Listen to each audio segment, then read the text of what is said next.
The nurses whispered his room number like a curse. The doctors avoided eye contact when they passed his door. But when Nurse Liana stepped inside, she didn't find a monster. She found a secret so dangerous, it could bring down everything they thought was safe. If you are new here, then please subscribe this channel and show thumbs up by liking the video. Now let's move to this wonderful story. The air inside Ridgeview Medical Center always smelled faintly of antiseptic and old paper.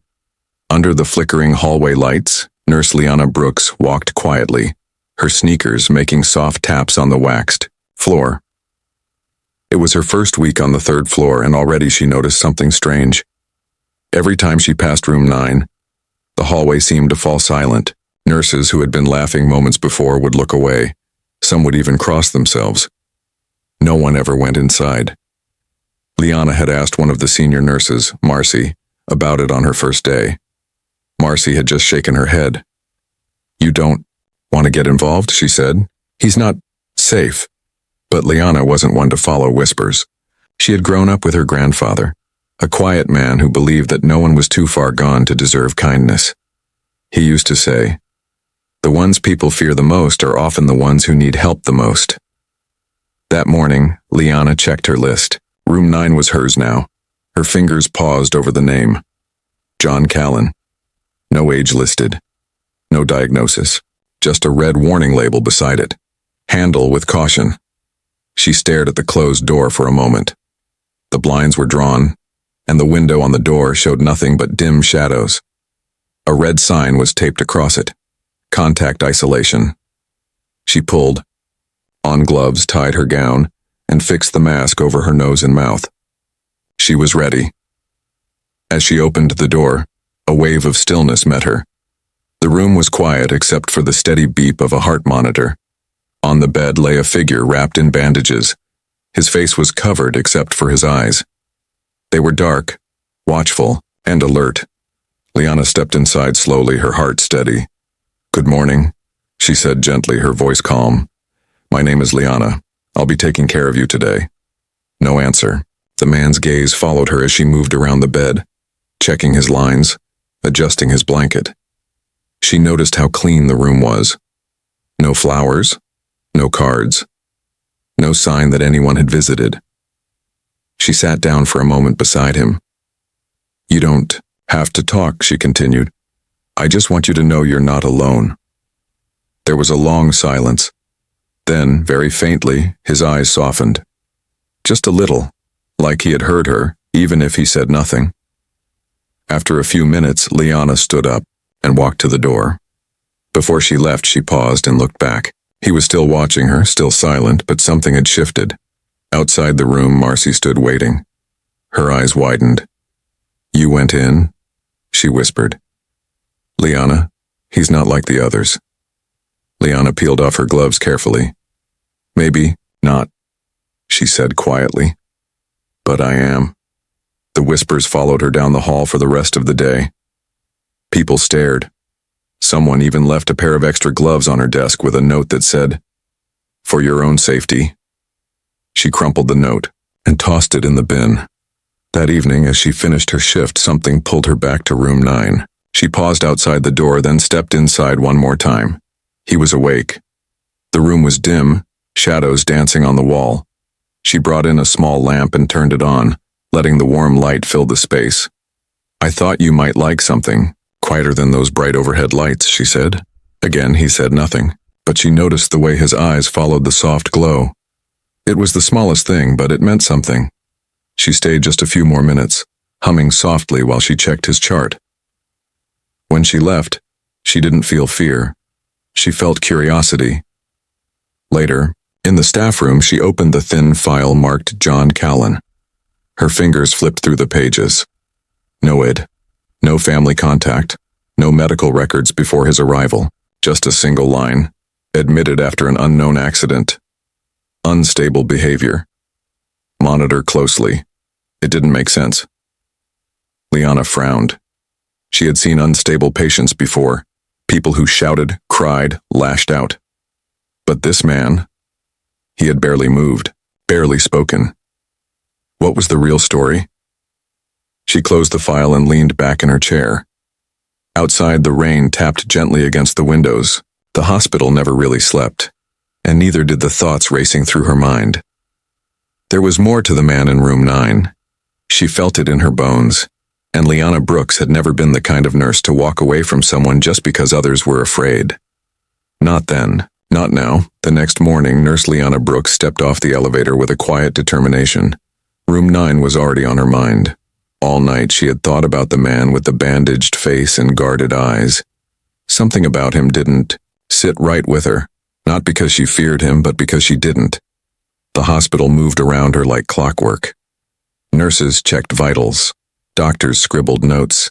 Patients rang bells for water or pain relief. But in that busy rhythm, room 9 remained untouched, avoided like a locked room in an old house that everyone pretended wasn't there. Liana didn't pretend. She pushed open the door to room 9 just after sunrise. The lights were off. Shadows spilled across the floor like quiet waves. The man in the bed was awake, his eyes already watching her as if he'd been waiting. "Good morning," Liana said softly, placing a tray on the table beside him. "I brought something light, soup and tea, nothing fancy." As she adjusted his blanket and checked the monitors, he stayed silent. Still, not even a nod. Liana wasn't surprised. Some patients took days, even weeks, to speak. She wasn't there to push him. She was there to stay. She pulled up a chair and sat beside him, not too close, not too far, just enough to be present. "I used to hate hospitals," she said with a small smile. "The smell, the noise, the cold floors. But my grandfather got sick when I was 15. I spent weeks by his bed. One day a nurse sat with me while I cried. She didn't say anything, just held my hand. And I knew then, I wanted to be that kind of person." The man blinked once, slow and heavy. "You don't have to talk," she said gently. "But you can if you want to." She stood to leave, and then, just as her hand touched the door, a voice, low, cracked and dry, broke the silence. "Thank you." Liana turned around, heart skipping. He hadn't moved, hadn't looked at her. But she had heard it. "You're welcome," she said, quietly, her voice steady but her chest suddenly full. Over the next few days, Liana returned to room 9 every morning. She brought small comforts, a crossword puzzle, soft jazz on a portable speaker, a folded sweater when the room felt too cold. And though he said nothing else at first, she noticed small changes. He no longer watched her with suspicion. His eyes began to soften. He would glance at the radio when music played. One afternoon, he even reached out very slowly for a sip of tea on his own. Still, he gave no name, no details, only silence wrapped in caution. But Liana wasn't in a hurry. Trust took time. She was used to moving slowly, like a gardener waiting for a seed to bloom. One evening, while adjusting the drip on his arm, she noticed something strange. The skin under his bandages, what little she could see, wasn't rough or bruised. It was pale, clean, and well cared for.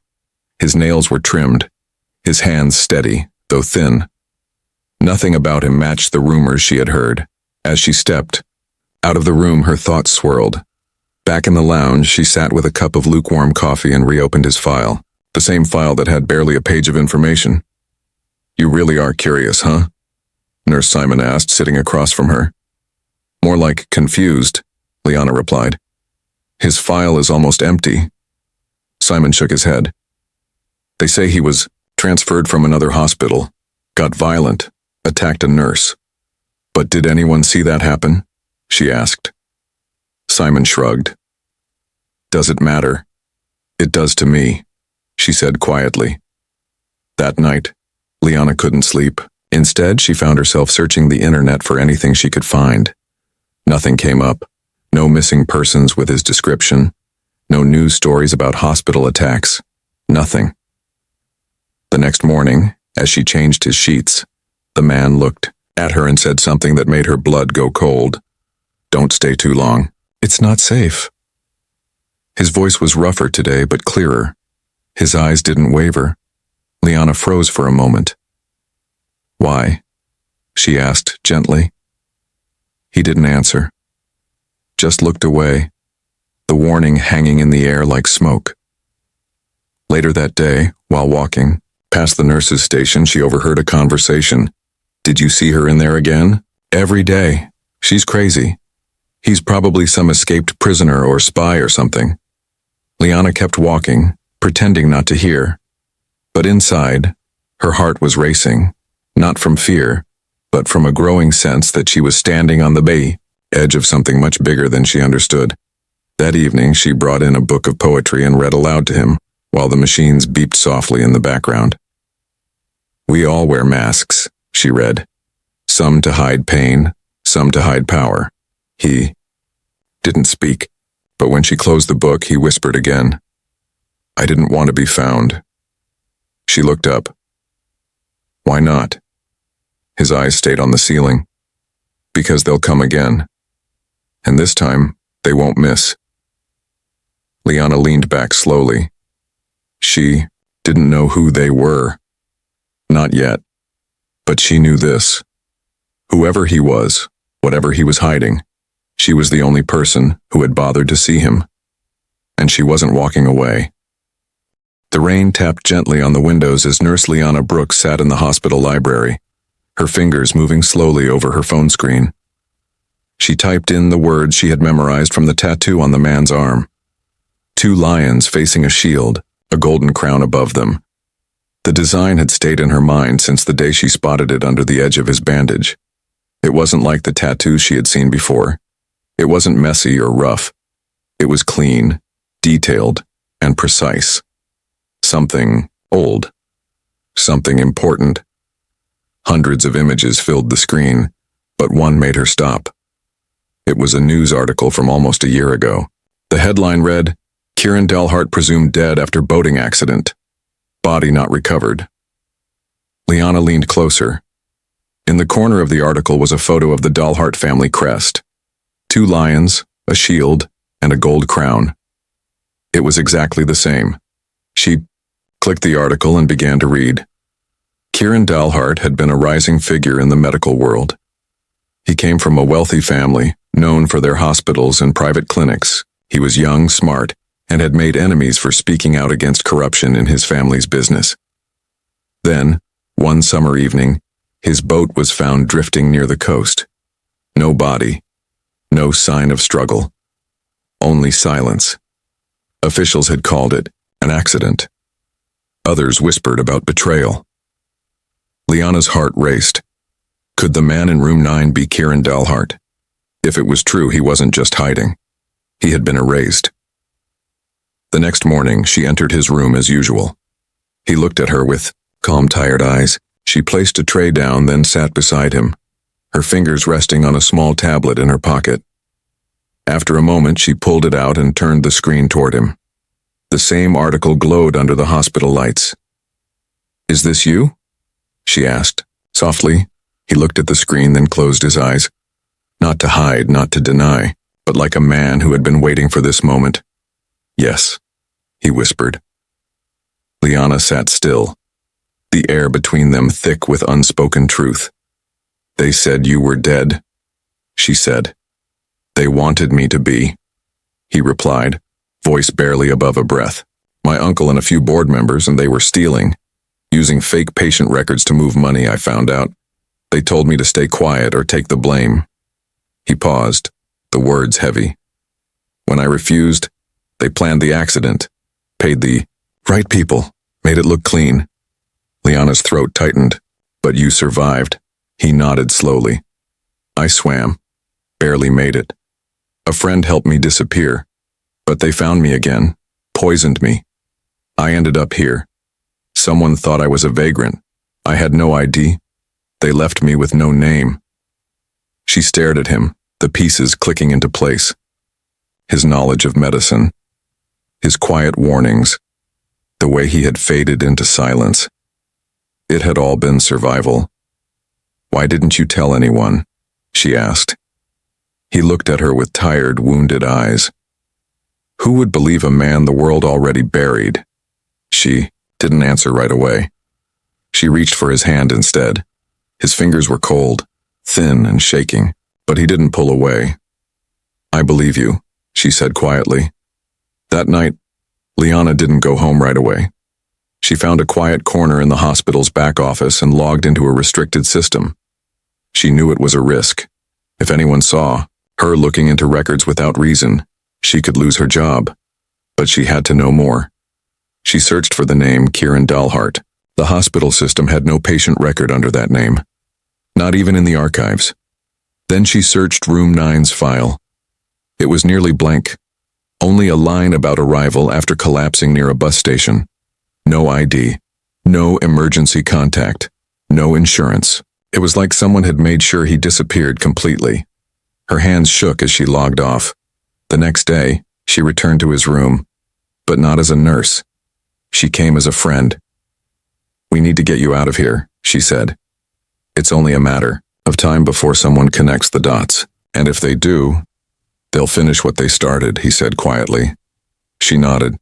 He looked down at his hands. "I'm not strong enough to run." "Then we don't run," she said. "We plan." Over the next few days they moved in. Silence. Liana adjusted his meds to help him regain strength faster. She brought in soft shoes, a clean set of clothes, and a cap to cover his face. She studied the hospital's shift schedules and memorized the quietest hours.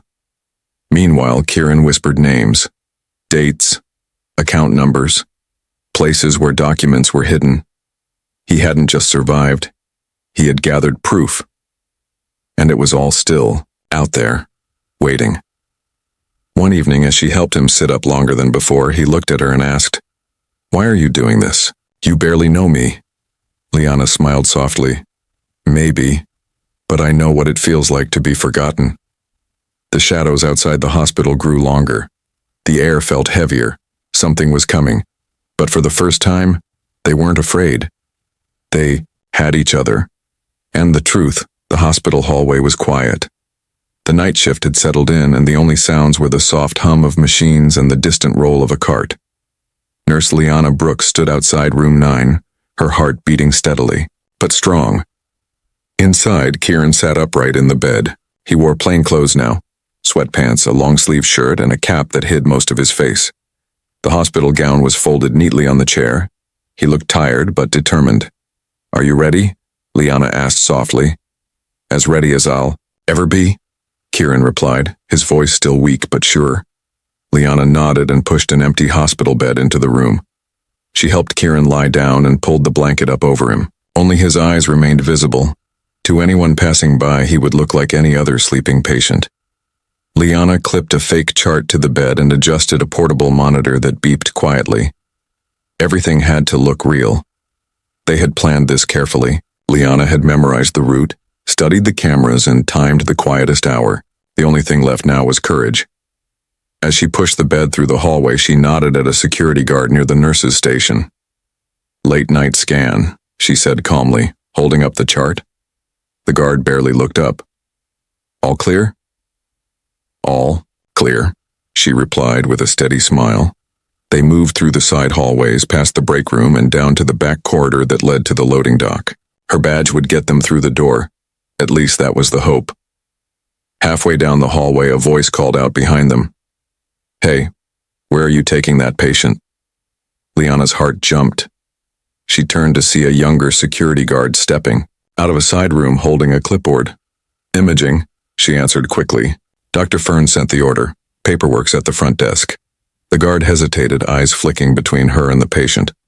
Then he nodded slowly. "Okay, just don't forget to log it." "Will do," she said, keeping her voice calm.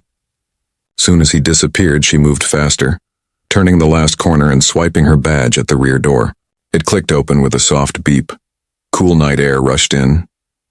Outside, a small car waited under a broken streetlight. A man stood beside it, broad-shouldered, gray-haired, with kind eyes. One of Kieran's father's old friends. He gave a quick wave and opened the back door. With care, Liana helped Kieran from the bed into the car. His steps were shaky, but he didn't fall. Not this time. Once inside, he leaned back, breath short, eyes full of quiet thanks.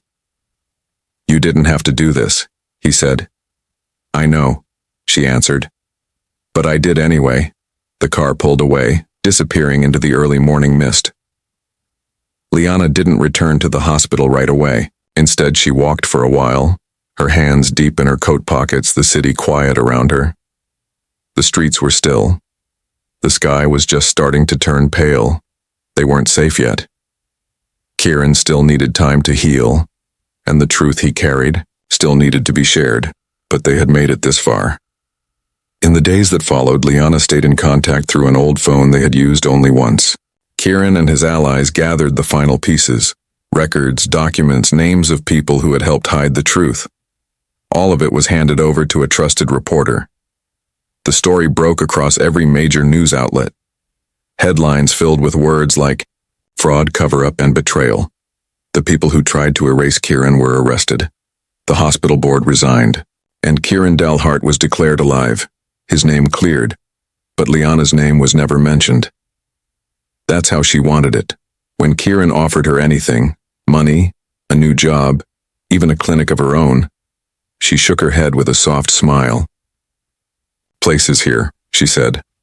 "There are still people who need someone to see them." They hugged once before he left for good, heading to a quiet life far away. He promised to stay in touch.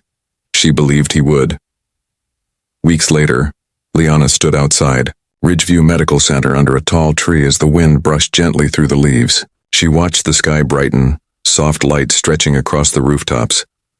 She thought of everything that had happened, of the fear, the whispers, the hidden truths, of the man who had been buried under silence but found his voice again, because someone stayed. She took a deep breath, then walked back through the front doors of the hospital. Room 9 was empty now, the bed freshly made. Another patient would take it soon. And maybe that person would be scared or angry or forgotten. But they wouldn't be alone. Not while Liana Brooks walked these halls, not while kindness still had a voice.